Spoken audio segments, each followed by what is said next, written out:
Rail world کے معزز دوستوں، میں ہوں ماجد ملک اور آپ تمام دیکھنے اور سننے والوں کو السلام علیکم۔ ناظرین گرامی، جیسا کہ آپ جانتے ہیں کہ رمضان المبارک کو خصوصی عبادات کا مہینہ کہا جاتا ہے، کیونکہ اس ماہ مقدس میں مسلمان روزہ رکھتے ہیں، نماز تراویح کا احترام کرتے ہیں، زکوٰۃ دیتے ہیں اور ایک دوسرے کے ساتھ مہربانی سے پیش آتے ہیں۔ رمضان میں روزہ رکھنے کا مطلب صرف بھوکا پیاسا رہنا نہیں ہوتا، بلکہ سارا دن بھوکے رہ کر عبادت کرنا اور اپنے روزمرہ کے معمولات کو خوش اسلوبی سے انجام دینا اس کا اصل مقصد ہے۔ ایک طرف تو روزہ ہمیں دوسروں کی بھوک پیاس کا احساس کرواتا ہے اور دوسروں کا خیال رکھنے کا درس دیتا ہے، تو دوسری جانب طبی سائنس کہتی ہے کہ روزہ رکھنے سے انسانی جسم میں حیرت انگیز اور خوشگوار تبدیلیاں پیدا ہوتی ہیں جو اسے دیر پا فائدہ پہنچاتی ہیں۔ آج کی ویڈیو میں ہم جاننے کی کوشش کریں گے کہ روزہ رکھنے سے ہمیں کون سی بیماریوں سے مکمل نجات مل جاتی ہے اور انگریز سائنسدان کس طرح روزے کی فضیلت کو ماننے پر مجبور ہیں۔ اس ویڈیو کو دیکھنے کے بعد آپ حیران ہونے کے ساتھ ساتھ یقیناً اللہ کا شکر بھی ادا کریں گے کہ اس نے ہمیں مسلمان پیدا کیا۔ دوستو، روزہ رکھنے سے پہلے ہی دن انسانی جسم میں زہریلے مادوں کی صفائی کا عمل شروع ہو جاتا ہے۔ انسان کا شوگر لیول گر جاتا ہے، یعنی خون سے چینی کے مضر اثرات کا عمل دخل کم ہو جاتا ہے، دھڑکن سست ہو جاتی ہے اور بلڈ پریشر بھی نیچے آ جاتا ہے۔ اصل میں انسانی جسم میں توانائی کا ذخیرہ چربی کے چھوٹے چھوٹے ذرات کی شکل میں جمع ہوتا رہتا ہے۔ روزہ رکھنے سے چونکہ انسان سارا دن بھوکا پیاسا رہتا ہے، تو جسم میں موجود چربی محفوظ شدہ توانائی کو خارج کرنا شروع کر دیتی ہے اور پہلے مرحلے میں گلوکوز میں تبدیل ہو جاتی ہے، اور یہی گلوکوز جسم کو توانائی فراہم کرتا ہے۔ روزہ رکھ کے جب ایک انسان 10 سے 12 گھنٹے بھوکا رہتا ہے تو سال بھر مصروف رہنے والا اس کا نظام ہضم رخصت مناتا ہے، جس کی اسے اشد ضرورت ہوتی ہے۔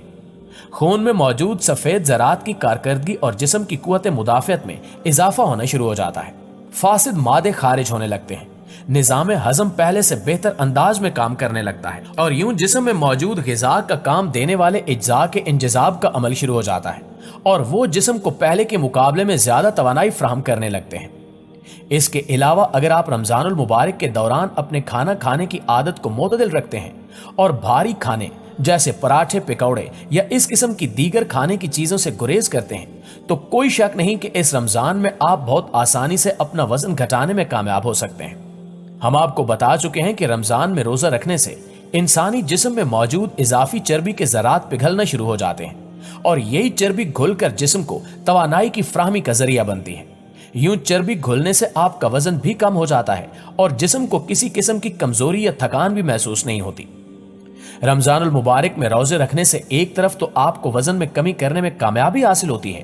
تو دوسری جانب جسم میں آنے والی دیگر مثبت تبدیلیوں میں کولیسٹرول لیول میں کمی بھی شامل ہے۔ اس سے آپ خود کو پہلے سے توانا اور دماغی طور پر چست اور ہلکا پھلکا محسوس کرتے ہیں، اس لیے کہ اب آپ کا جسم اپنے دفاع کے لیے پہلے سے زیادہ فعال اور مضبوط ہو چکا ہے۔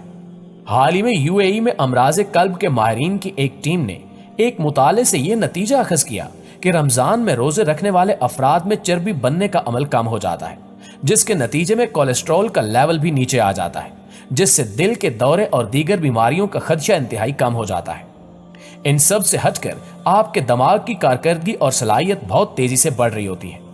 اسی طرح امریکہ میں ہونے والی ایک تحقیق کے مطابق روزے میں انسان بھوکا رہتا ہے تو اس دوران اس کا بدن ایسے خلیات پیدا کر رہا ہوتا ہے جو خاص طور پر انسان کی ذہنی کارکردگی سے تعلق رکھتے ہیں۔ یوں یہ نئے بننے والے خلیات سیدھے اس کے دماغ میں پہنچتے ہیں اور تناؤ میں کمی لا کر انسان کی ذہنی کارکردگی کو کئی گنا بڑھا دیتے ہیں، اور یوں آپ خود کو دماغی طور پر چست اور ہلکا پھلکا محسوس کرتے ہیں۔ سائنسی تحقیقات نے روزے کا ایک اور فائدہ یہ بھی ثابت کیا ہے کہ اس سے بلڈ پریشر کنٹرول میں رہتا ہے۔ بلڈ پریشر دنیا میں بہت ہی عام بیماری ہے، یہاں تک کہ پاکستان میں 50 سال سے زائد عمر کے 1/3 افراد کو بلڈ پریشر کی بیماری ہے۔ روزے بلڈ پریشر کو کنٹرول کرنے میں مفید اور معاون ثابت ہوتے ہیں۔ جب انسانی جسم میں پانی کی مقدار کم ہوتی ہے تو بلڈ پریشر بھی کم ہو جاتا ہے۔